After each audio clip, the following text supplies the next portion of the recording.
Grand. Well, welcome, Peter. Thanks for coming along and taking part in this podcast, which is basically around the launch of my new book, or soon to be launched book called I See You. So really pleased that you can be here with us. Probably best thing to do is just to kind of, for you to tell us a bit about yourself and your role, what your role is currently. That would be really good. Of course, yeah. So I've been, probably this is my third career now. So I'm currently working as the CEO of the Leadership Mission in England and Wales, responsible for 45 staff. But prior to that, I worked in insurance and financial services for about 15 years. Towards the end of that time, qualified as a chartered accountant. And specialise in accountancy, probably through a realisation that that's not where I wanted to be forever. I got out of insurance and moved into manufacturing, where I had the opportunity to extend the role from initially finance director to a managing director for a manufacturing organisation. So at one point responsible for nearly 200 employees. But there was something missing at the time. I felt like I had more to give. I wanted to make more of a difference, and so I started volunteering for the Leadership Mission actually 2008. So about 14 years ago, started doing volunteer speaking. Then I was asked to join the board because they needed an accountant. As a trustee, I later became the treasurer. I actually later became the chairman of the board. Right. And there came a point back in 2016 where I felt I needed to step down for that role and apply for the position of CEO, instructing the rest of the board to find the right person, which probably wasn't going to be me. But here I am. So I have been a leader in three very different industries, and I think for me, one thing I've learned from that is, you can be a leader even in industries where you don't have initial expertise. Of course, you need to go through that learning curve, but leadership is a separate skill to everything else you do, I think. Yeah, that's great. Well, thanks very much, Peter. So you've got experience of managing quite a few people by the sounds of it. So just as a starter, perhaps you could tell me who you think would say has influenced you most as you lead. Are there particular leaders that stand out for you? Yes, I think that there definitely are. Three names come to mind, actually. So the first one would be Jesus. If you read the Gospels, Jesus was a brilliant leader and he modelled servant leadership. And when I talk about servant leadership, I'll mention the two others straight away, which is Nelson Mandela and Mother Teresa. Because they were leaders wherever they were. Nelson Mandela was a leader when he was in captivity, and he was a leader when he was the president of South Africa. And Mother Teresa, you could never say that she had a team working for her. Yeah. But we all look to her, don't we, as an example, of great leadership. And I think the thing that all of these people that I've mentioned have in common is selflessness. Now, right. I'm not saying that I am selflessness, but it's certainly something to attain, something to keep working towards. And I think that's another point about leadership. Certainly, you're never going to be the perfect leader, and so it's a continuing learning curve. It's a continuing journey. So if you keep looking for those people that inspire you, and just hope the bit of those other people rub off on you, then hopefully you'll continue on that journey. Yeah, excellent. That's really good. Yeah. So servant leadership is an important aspect of leadership for you. Yes, it is. Yeah, absolutely. I think I actually think that when you lead in an organization, that can be your full-time job. You can be doing nothing but leading, and if you've got the time to do that, then I think that your organization will thrive, because what you are doing then is hopefully taking away the complications from all of the experts. Yeah. I don't consider myself an expert. Okay, I've got an accountancy qualification, but what I can do is pave the way for everyone else to grow and get on with the incredible jobs that they do. Yeah. So I see myself and the team that I work with, the senior team, as a team that serves.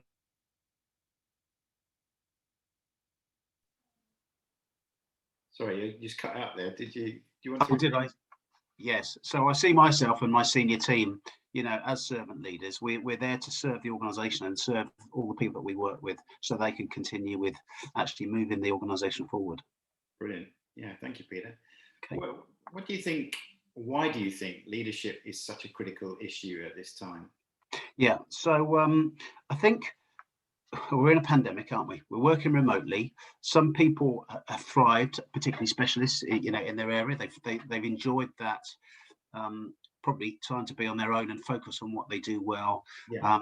But you've got, it's really important at the moment through the pandemic and through the lockdown to ensure that everything is connected, to ensure that everyone feels motivated, and to ensure that no one is lacking what they need to do the job. So I see that as a major part of leadership at the moment, and an important part. So it's really important to keep working on those one-to-ones, ensuring that everyone is okay, Yeah. and thinking, constantly how we can way the organisation runs to ensure that everyone still feels connected and is still able to play their part in what ultimately is a huge team. Yeah, brilliant. Yeah, thank you. In the book, one of the things I talk about is a leader's motivation to lead. What would you say are the main motivations for you in terms of being a leader? Okay, well, the first thing I would say is I certainly didn't choose leadership. I didn't, at no point in my career have I thought, right, I want to be a leader. That's what I want to do. You kind of fall into that. And I think sometimes you do that because you realize that you're not capable of doing it all on your own. So you start to bring other people in, into the equation, into the problems that you encounter. And maybe at that point you realize that building a team is something that you've got a skill in, and it also uncovers the facts. It uncovers your vulnerability as well, in understanding that you can't do everything yourself. In fact, there's a lot of things you can't do yourself. And so in terms of the motivation to lead, I think I moved into this area of my career because I realised that I would need other people in terms of ensuring that the organisations that I work for succeeded. So that led me into leadership, and I think that it's worth mentioning as well. I think you don't need to be the leader of an organisation or even be able to lead a team to be a leader. There's a great book by John Maxwell that talks about 360-degree leadership. So that's leading up, leading across, and leading down. And in the most junior positions in an organization, you can start to practice leadership by being prepared, by whenever you're going to approach your boss, taking everything that they would need to make the decision that you want them to make. So that it's exciting, and I think if you do that, you are moving towards being really effective in an organization. But in terms of the proper answer to what motivates me to be a leader, it's that I love people. First and foremost, I love working with people. You've heard that I'm an accountant. I don't particularly love spreadsheets. I don't particularly love trying to find, trying to reconcile a set of accounts that's £172 out for a day. Yeah. I much prefer to talk to people. So I feel blessed actually that I'm finally able to do that in my career. Yeah. And how important would you say motivation is in terms of creating an environment which enables a team to thrive? In terms of motivating others, you mean? Well, in terms of the leader's own motivation, I mean, some people get into leadership for all sorts of different reasons, but yes, okay, yeah, I think what I would say here is, you have to enjoy your work. You can't pretend anything in life, because your true feelings, your true thoughts, your true frustrations, your true weaknesses will eventually come through. You can't live life in pretend. So you absolutely have to not just show that you are motivated, show that you're enjoying being part of this team, but be genuine about it. And the truth is, if you're not motivated to do what you're doing where you are, then it's time to change. It's time to find that for you, for our own sake as well, because there's nothing worse, is there, than going to bed on a Sunday night dreading the next 5 days. So and luckily, again, in most of my jobs, for most of the time, I've really enjoyed what I do. There's been some lows, of course, but on the whole, yeah, I've always loved what I do. Brilliant. Yeah, thanks. So thinking about your own team leadership, what would be one of two things that you think, I wish I'd known that, now at the beginning of my leadership rather than now, the things that you've learned now, what would you kind of tell your younger self? Yes. Yeah. Okay. The first thing and this is certainly something that I've learned through experience, not through any great revelation. This is what makes a great leader. And I'm certainly not saying that I'm a great leader either.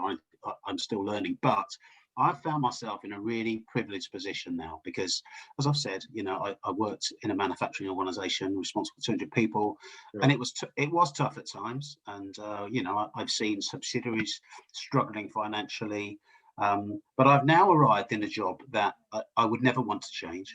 Mm. I'm 57 years old. I hope that I will be able to end my career at the Leipzig Mission. I hope others hope I do too, but who knows? But because I am now in a job where I'm the CEO, there's no next step. There's nothing else that I'm aiming for. I can fully focus on where I am now and what my objective should be for the Leipzig Mission. And so, as a result of that, and I felt led to this, I felt that the Leipzig Mission should become somewhere where we create future leaders. And that's not just for the Leipzig Mission, it's for other organizations. And for me, that's a real thrill because when I say to people now, I'm not ambitious, they think that's a real negative for a leader, but I don't mean that to be a negative. I mean that I really can now 100% focus on creating an environment where many other people will grow and many other people will thrive.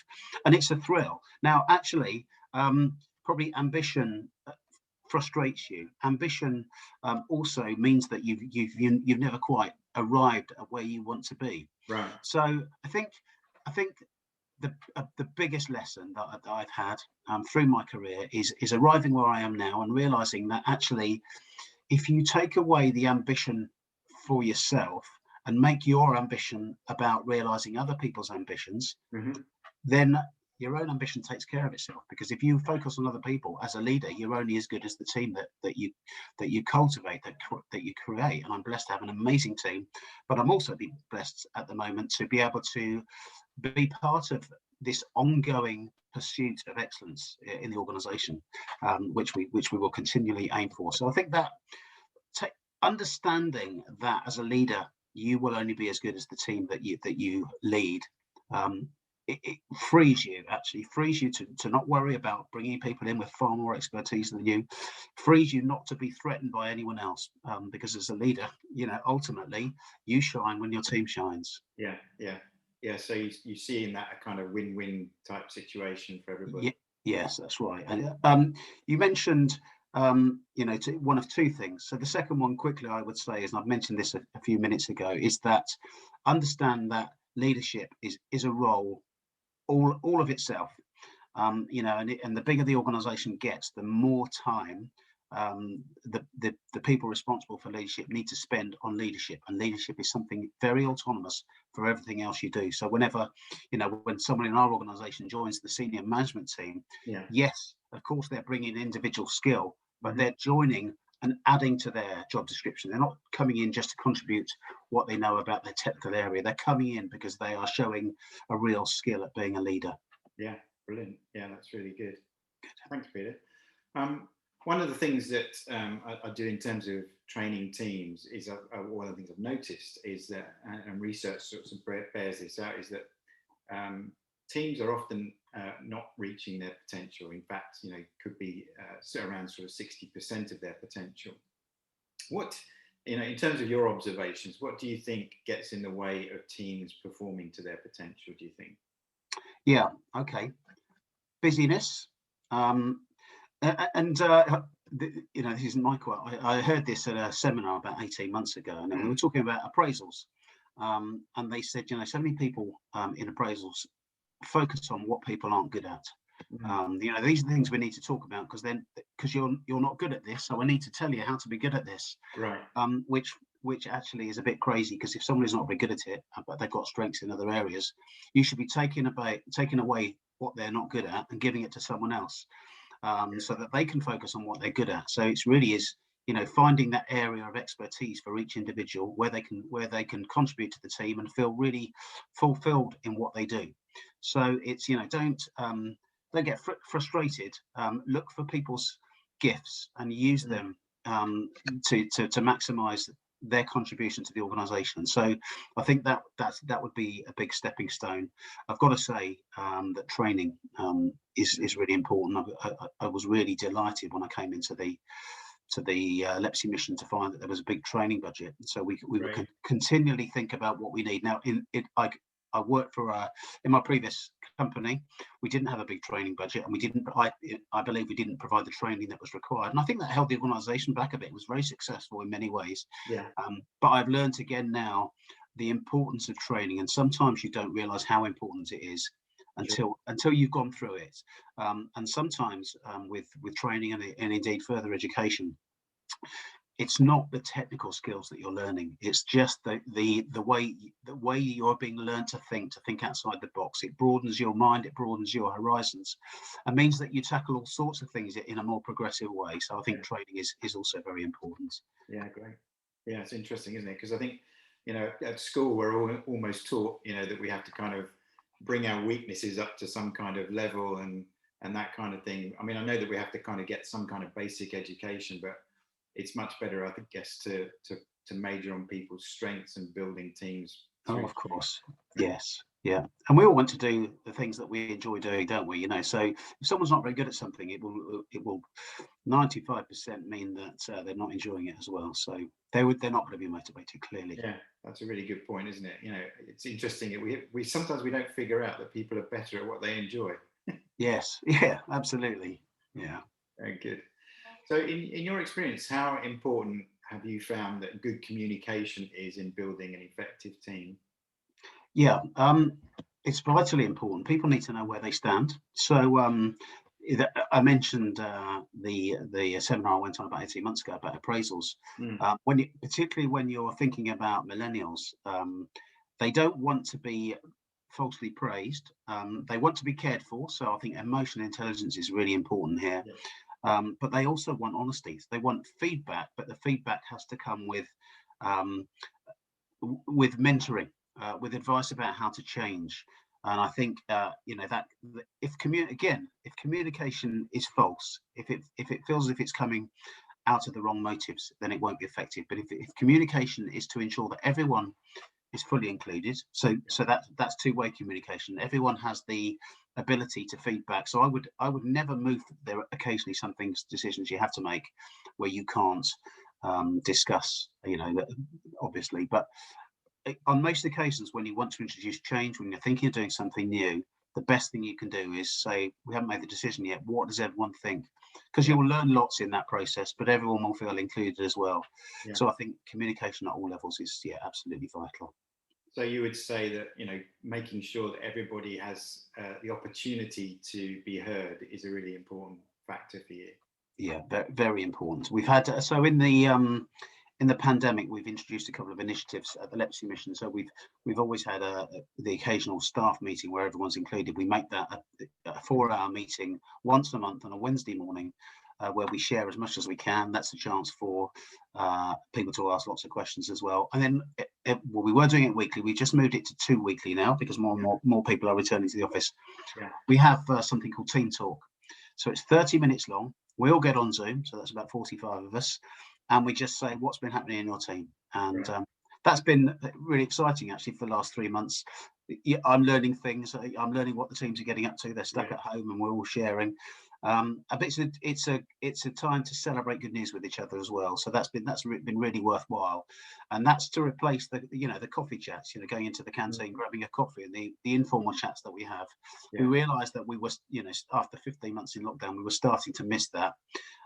So that's the initiative that we've introduced that seems to be working well. Yeah, brilliant. That's really good. So what as we it seems like we might be coming out of lockdown. That some of the gradually restrictions are being lifted. Hopefully they won't be reinstated. But in terms of leadership challenges that you've faced during the pandemic with your team, what are some of the major challenges that have been there for you? Yeah, so understanding, first of all, through the pandemic, who feels completely comfortable with working from home, with that solitary working, with the levels of contact that we've already discussed. Yeah. And then who doesn't as well. So there are people that will be really struggling with this, and that can bring actually mental health issues, just feelings of isolation, loneliness. So trying as much as we can to compensate for that. Interestingly, some of those same people that would have feared independent working and autonomous and home working are now probably fearing coming back to a crowded office of 45 people and wondering how they're going to cope with phones ringing and conversations flying across the office. Yeah. And I can understand that. And interestingly, we have a team that's been in throughout the lockdown, because our wonderful support relations team are responsible for opening the post, answering the phones, setting up new payments, so that sort of thing. And so they've been in the office for the whole pandemic. And there's even an element of worry that they've got used to having this complete focus on the job, and they're going to go back to the old ways of everyone being able to come up to their desks at any moment and ask them questions, be calling across the office when the phone's ringing. So this is going to be a real challenge, actually. We're going to move to hybrid working, where we want to bring everyone back approximately 3 days a week, but we think we're going to have to introduce that gradually, perhaps get different teams back in on different days for 1 day a week initially, and then 2 days a week. So we're going to have to, not only are we going to introduce that gradually, but we're going to review every step of the way. We've got a hybrid policy drawn up, but we realise that we will have got some of those wrong. So if we go step one, assess it. Step two, assess it. So that's what we will do to bring everyone back in. So taking a gradual approach and see what works and see what you need to change. That's right. And also I'm trying to, not just me, the senior team, we try and meet members of the team one-to-one, grab a coffee somewhere. And depending on what the next step is, so for instance, coming back on hybrid working, this gives us a chance to ask for, is there any concerns that you have? Are you looking forward to it? Is there anything that we can do that will help you? So it's all about consultation. It's all about working together. Great. Has there been anything that you kind of think, actually, this has been something that was positive that we've learned, through the pandemic, that you thought, actually, we probably wouldn't have tried this otherwise? Would anything come to mind like that? Oh, good question. Well, I guess the move to hybrid working is a classic example. You would never have convinced me that any kind of home working was going to benefit the organisation. But we smashed our budget last year, and we're doing the same this year, and that is coming through some amazing supporters, but also some incredible work from the fundraising team, from our programs team, from supporter relations, from all the support departments. So they have found that home working has allowed them to really focus without interruptions, despite missing the interaction. So yes, we've definitely learned that. I mean, I personally have learned that there are some jobs that I do much better at home, and they tend to go in a pile now. I tend to work from home a couple of days a week. Today is one of those days where I catch up on reading, reports that have to be read, etc. Where I need to focus, I had to file our annual return this morning. That's about an hour and a half of making sure I get the figures right and doing it right. If I was in the office, and I don't rarely close my door, but if I was on the office, I would close the door, but there would be at some point a knock on the door. It would set me back 10 minutes. And I think, so that's my experience. I'm sure it's the same for everyone. There's some jobs that you can really focus on at home. But we've also learned that unity and the connecting with each other is really important. So we have a half an hour get together at 9:30 every morning. It's prayers, devotions as a Christian organisation. And when everyone was in the office, we would probably get maybe 15 coming into the canteen to take part, different 15 each day. We're regularly up at 30 to 40 for our online half an hour gathering. And I think that is, that's a real sign that people are missing the connections. So I think even when we go to hybrid working, we still want to ensure that, different teams are in different days. We keep on with those initiatives that will enable people to share everything that they're doing. Yeah, great. That's brilliant. You mentioned one of the things about mental health, in terms of thinking about how the pandemic's affected people. Obviously, well-being is a really important part of being a leader. A happy leader is a good leader often. So yes, what would you say in terms of your own leadership are some of the things that you do that help you keep going for the long haul? Right. Okay. First of all, I love my job. I'm getting that. Yes. Yeah.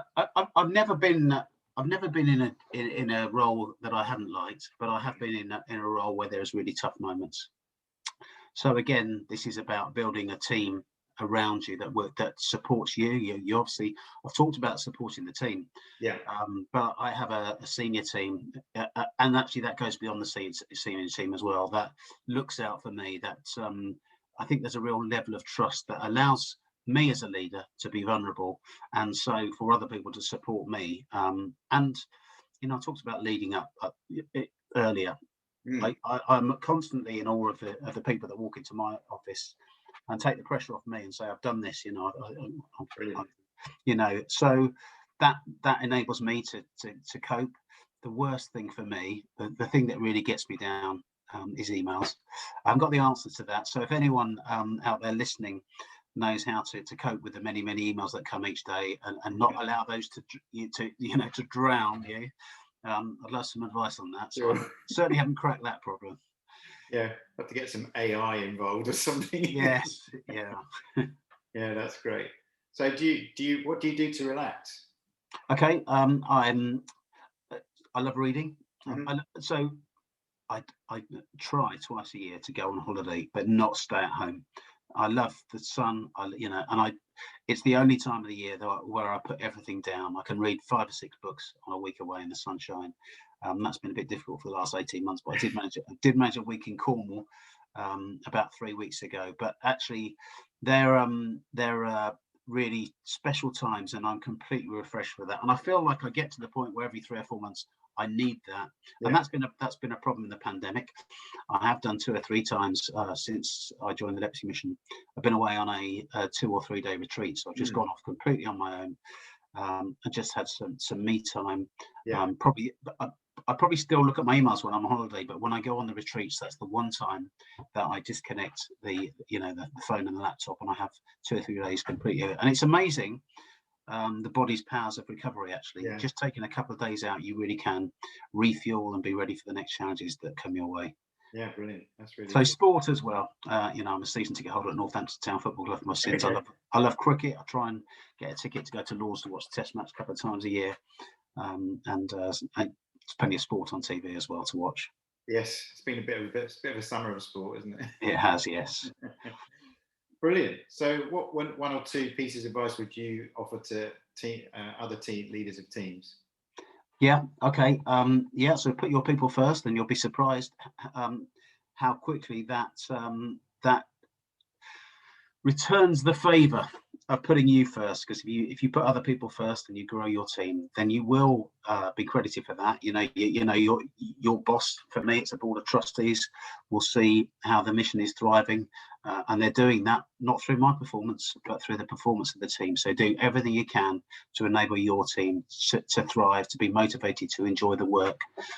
So that's I guess that's the main thing. Secondly, I've only touched it on it very briefly.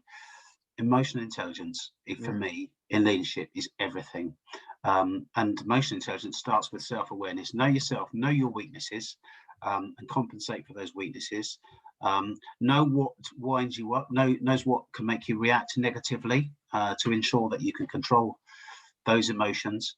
And then, as you build that self-awareness, which we're all still working on, then you can start to understand where other people are, and you can start to come alongside them. Empathy is a wonderful word whenever you read anything on emotional intelligence. Meet people where they are, help them to move on to the next steps. There was a great quote from that book I mentioned. No, it wasn't that book. It was another book called The 5 Levels of Leadership. If people say it's lonely at the top when you're a leader, and the answer to that was, if you're lonely and you're at the top, you're a hiker, you're not a leader. Get back down to the bottom and take everyone else to the top with you. yeah, And I thought that was a fantastic quote. That sums so much up for me. yeah, So continuing to read. Very much looking forward to reading your book, because, as I say, this is a never-ending journey, and the world sure. changes. So you need to continue to, be aligned with the latest thinking. Be aligned. Talked about the uniqueness of managing millennials now. If you didn't really understand that different people need different types of leading, then we'd get into a mess, wouldn't we? So Yeah, no, continue to adapt, continue to grow, continue to learn. brilliant. Yeah, that's really encouraging, Peter. And just in terms of the things that you've been talking about, I'm encouraged because I think those are the things I'm trying to tackle in the book. So, Great. in terms of being self-aware, I called it "I See You" because so many people wish that they were heard and wish that they were seen. Yes.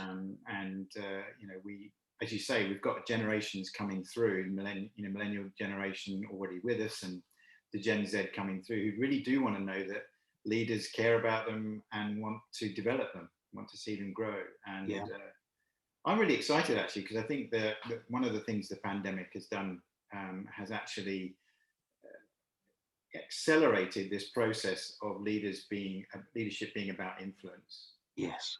Yeah. And not this kind of authoritarian kind of command and control type thing that we have perhaps been used to over the last few decades. Hopefully, we're seeing that start to die away.